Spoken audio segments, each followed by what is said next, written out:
প্রার্থী, তার উপর গুলিবর্ষণের ঘটনা ঘটেছে এবং এটা নিয়ে অনেকে সন্দেহ তৈরি করে হয়েছে বা অনেকের আশঙ্কা তৈরি হয়েছে যে নির্বাচন বানচাল হয়ে যেতে পারে বা তফসিল পিছিয়ে যেতে পারে। অথবা ধরুন এই সময়ের মধ্যে যদি বেগম জিয়ার সম্পর্কে কোনো সুসংবাদ না আসে, অর্থাৎ তিনি যে এবার হাসপাতালে আছেন তিনি যদি অসুস্থ থাকেন এবং বেগম জিয়ার জ্যেষ্ঠ সন্তান জনাব তারেক রহমান সাহেব তিনি যে 25 তারিখে বাংলাদেশে আসছেন, আসার পর যদি 26 তারিখে যদি বেগম জিয়ার স্বাস্থ্য সংক্রান্ত কোনো বিষয় নেতিবাচক বা ইতিবাচক কোনো কথা আমরা শুনতে পারি, সেক্ষেত্রে নির্বাচনের তফসিল পরিবর্তিত হতে পারে। কিন্তু এখন পর্যন্ত বাংলাদেশের প্রায় সব মানুষই বলতে গেলে শতভাগ নিশ্চিত ফেব্রুয়ারি মাসে একটা নির্বাচন হতে যাচ্ছে। এখন নির্বাচন কতটা শান্তিপূর্ণ হবে, কতটা গ্রহণযোগ্য হবে, নির্বাচনের ফলাফল কার পক্ষে যাবে বা শেষ পর্যন্ত নির্বাচনটি আদৌ হবে কিনা, এই প্রশ্নগুলো এখন সবাই বন্ধ রাখতে চাচ্ছে। এর কারণ হলো আমরা যে যার অবস্থানে একটা দুর্বিষহ সময় পার করছি। আমরা সবাই বুঝতে পেরেছি যে দেশ চালানো আসলে এনজিও যারা ব্যক্তিত্ব বা নায়ক নায়িকা, গায়ক গায়িকা কিংবা অরাজনৈতিক যারা ব্যক্তিত্ব রয়েছেন তাদের পক্ষে সম্ভব নয়। এটি হয়তো ৩ মাসের জন্য সম্ভব। একটা কথা বলা হয়ে থাকে যেমন সিরাজউদ্দৌলা। তো রঙ্গমঞ্চে সিরাজউদ্দৌলা সাজার জন্য আনোয়ার হোসেন ওকে, কোয়াইট ওকে বা প্রবীণ মিত্র অভিনয় করেছেন বাংলা বিহার উড়িষ্যার নবাব, এটা ঠিক আছে ঘণ্টা তিনেকের জন্য। কিন্তু পলাশীর ময়দানে যদি যুদ্ধ করতে হয় বা মুর্শিদাবাদের সিংহাসনে যদি বসতে হয় তাহলে একজন সত্যিকার অর্থে সিরাজউদ্দৌলাকে লাগবে। ওখানে অভিনয়ের কোনো নায়ক দিয়ে আনোয়ার হোসেনকে দিয়ে হবে না। মানে আনোয়ার হোসেন বা প্রবীণ মিত্র তারা যদি প্র্যাকটিক্যাল লাইফে পলাশীর ময়দানে তাদেরকে বসিয়ে দেওয়া হতো, এক একজনের কাপড় চোপড় নষ্ট হয়ে যেত রীতিমতো। এটা হলো রিয়ালিটি। তো রাজনীতি আসলে যুদ্ধের মতো একটা ঘটনা। এখানে সিজেন্ট যারা উত্থান পতনের মধ্য দিয়ে রাজনীতিতে টিকে আছেন, সিজেন্ট বলা হয় যেটাকে, সংকুচিত হন না, প্রসারিত হয় না, যারা একটা শেপ নিয়েছেন। যেমন কাঠ সিজন করা হয় না, সিজনিং করা হয় যাতে করে কাঠটি বর্ষাকালে ফুলে না যায় আর শীতকালে কুঁচকে না যায়। তো এইরকম রাজনীতি করতে করতে যারা ভয়কে জয় করেছেন, জনগণের সঙ্গে বিভিন্ন বিরূপ পরিস্থিতিতে রাজনীতি করতে করতে গিয়ে তারা একটা দক্ষতা অভিজ্ঞতা অর্জন করেছেন, কোনো একটি রাষ্ট্রের রাষ্ট্র ক্ষমতা দীর্ঘমেয়াদে পরিচালনা করার ক্ষমতা সেই রাজনীতিবিদদেরই আছে। কিন্তু খুব পাওয়ারফুল সেনাপতি, জীবনে যারা কখনো যুদ্ধে পরাজিত হয়নি। তো এই সকল মানুষ রাষ্ট্র ক্ষমতা নিয়েছেন অনেকে, কিন্তু 15 দিন বেশি টিকতে পারেননি।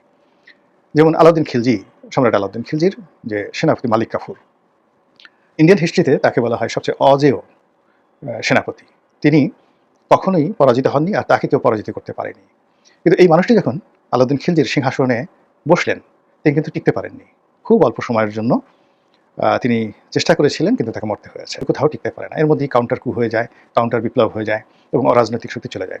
আমাদের দেশে অরাজনৈতিক শক্তির যে সফলতা, সেটি ৩টি তত্ত্বাবধায়ক সরকারের সময় আমরা দেখেছি। সেক্ষেত্রে তারা ৩ মাসের মধ্যে তাদের চমক তারা দেখাতে পেরেছিলেন। আর 111-এর সময় রাজনীতিবিদদের বাইরে যদি বলা হয়, আমাদের দেশের সকল পেশার সর্বোচ্চ যারা সফল হয়েছেন, সেই সফল মানুষগুলো টানা 2 বছর চেষ্টা করে দেশটিকে রসাতলে নিয়ে গেছেন এবং তারা লেজ গুটিয়ে রাজনীতিবিদদের হাতে, তথাকথিত তাদের দৃষ্টিতে যারা দুর্নীতিবাজ, সে সকল রাজনীতিবিদদের হাতে ক্ষমতা দিয়ে তারা লেজ গুটিয়ে চলে যেতে বাধ্য হয়েছিলেন। এর কারণটা হলো ওই যে বললাম যে রাজনীতি আসলে রাজনীতিবিদদেরকে মানায়। এখন এই যারা সরকার চালাচ্ছেন তারা নানাভাবে রাজনীতিকে অপদস্থ করার চেষ্টা করেছেন এবং সেটা খুব সূক্ষ্ম কৌশলে। প্রথমত তারা রাজনীতির যে এনিমি অংশটি, একটা অংশকে এনিমি বানানোর চেষ্টা করেছেন। অর্থাৎ বিভেদ বিসংবাদ, divide and policy, divide and rule, এই পলিসিতে তারা এই গত 14 মাসে যে কাজগুলো করেছেন সেটা হলো বাংলাদেশের যারা আওয়ামী লীগের পক্ষে আছেন, আওয়ামী লীগের সহযোগী ছিলেন এবং যারা আওয়ামী লীগ করেন তাদেরকে একটি পক্ষে ফেলে তাদেরকে গণশত্রু হিসাবে চিহ্নিত করার চেষ্টা করা হয়েছে। দ্বিতীয়ত বাকি যারা আছেন তাদের সবাইকে বন্ধু বানানোর চেষ্টা করা হয়েছে। কিছুদিন পরে যখন দেখা গেল যে আওয়ামী লীগ আসলে নির্বাসনে চলে গেছে, তারা মনে করেছে ক্ষমতাধর যারা লোকজন, অনেকে জেলে গেছেন, অনেকে দেশ ছেড়ে পালিয়েছেন, অনেকে মাথা গুজিয়ে আছেন, অনেকে মাথা নিচু করে আছেন, অনেকে ইঁদুরের গর্তে ঢুকেছেন, কাজে আওয়ামী লীগ নিয়ে এখন তাদের কোনো শঙ্কা নেই।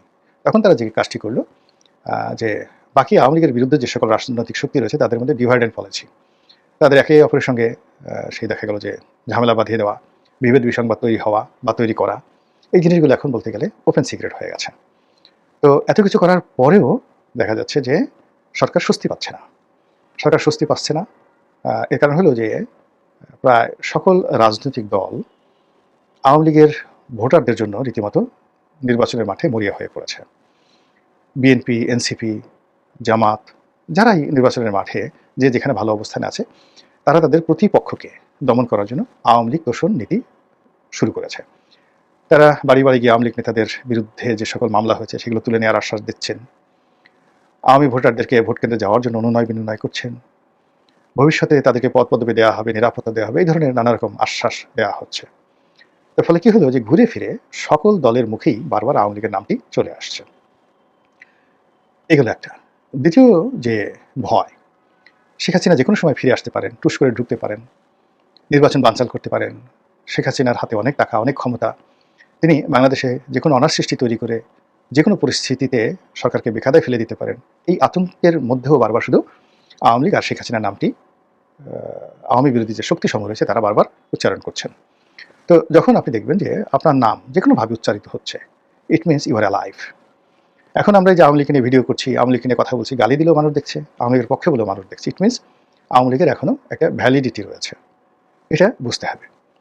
এরপর আরেকটি ঘটনা হলো যে রিফাইন্ড আওয়ামী লীগ, মানে একটা পরিশুদ্ধ আওয়ামী লীগ, রিকনসিলিয়েটেড আওয়ামী লীগ, অথবা সেই যে 1/11-এর সময় সংস্কারের কথা বলা হচ্ছিল ওইরকম একেবারে সংস্কারযুক্ত একটি আওয়ামী লীগ গঠন করা হবে সরকারের মদদে, সেনাবাহিনীর মদদে, পশ্চিমাদের মদদে, এবং তারা এই সময় ইলেকশন করবে। এই আতঙ্ক রাজনৈতিক দলগুলোকে কিন্তু পেয়ে বসেছে। এখন অনেক আওয়ামী লীগের জনপ্রিয় প্রার্থী রয়েছেন, তো তারা যদি এইভাবে একটা রিফাইন্ড আওয়ামী লীগ নিয়ে আসেন, তাহলে পুরো নির্বাচনের মাঠের যে ফলাফল, এই ফলাফলটা ওলটপালট হয়ে যাবে। ফলে কি হলো, রাজনৈতিক দল এবং সরকার আওয়ামী লীগের ব্যাপারে এখনও কোনো মানে স্টেডি বলতে যেটা বোঝায়, একেবারে স্থির এবং দীর্ঘস্থায়ী একটা কোনো সিদ্ধান্ত নিতে পারছে না। সকালে এক ধরনের সিদ্ধান্ত নিতে যাচ্ছে, আবার বিকেল অন্য সিদ্ধান্ত নিতে বাধ্য হচ্ছে। এর বাইরে সবচেয়ে ভয়ঙ্কর যে জিনিসগুলো হচ্ছে সেটা হলো সরকারের পক্ষ থেকে যেটি বলা হচ্ছে, যে সকল আওয়ামী লীগ নেতা রয়েছেন যারা জনপ্রিয়, যাদের মধ্যে মামলা নেই, যাদের বিরুদ্ধে মামলা নেই, মোকদ্দমা নেই, অভাব নেই, অভিযোগ নেই, এ সকল ক্লিন ইমেজের লোক যদি নির্বাচন করতে চায় তাহলে সরকারের আপত্তি নেই। এটাও কিন্তু একটা ভয়ঙ্কর মেসেজ আওয়ামী লীগ বিরোধী শক্তির জন্য।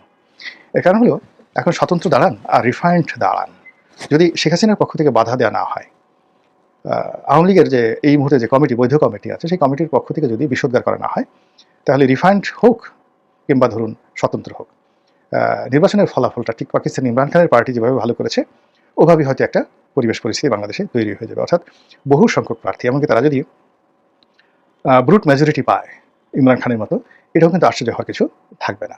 আর অন্যদিকে যদি সেটা নাও হয়, তাহলে আওয়ামী লীগের ভোটাররা যে পক্ষে যাবে সেই পক্ষের পাল্লা ভারী হবে। যেমন আওয়ামী লীগের ভোটাররা যদি বিএনপির উপর বিরাগ হয়, বিএনপিকে একটা উচিত শিক্ষা দিতে চায় এবং জামাতকে ভোট দেয়, তাহলে জামাত সরকার গঠন করবে। আবার অন্যদিকে যদি আওয়ামী লীগের প্রার্থীরা না থাকে, ভোটাররা যদি ভোট কেন্দ্রে না যায়, তাহলে ভোট জমে উঠবে না।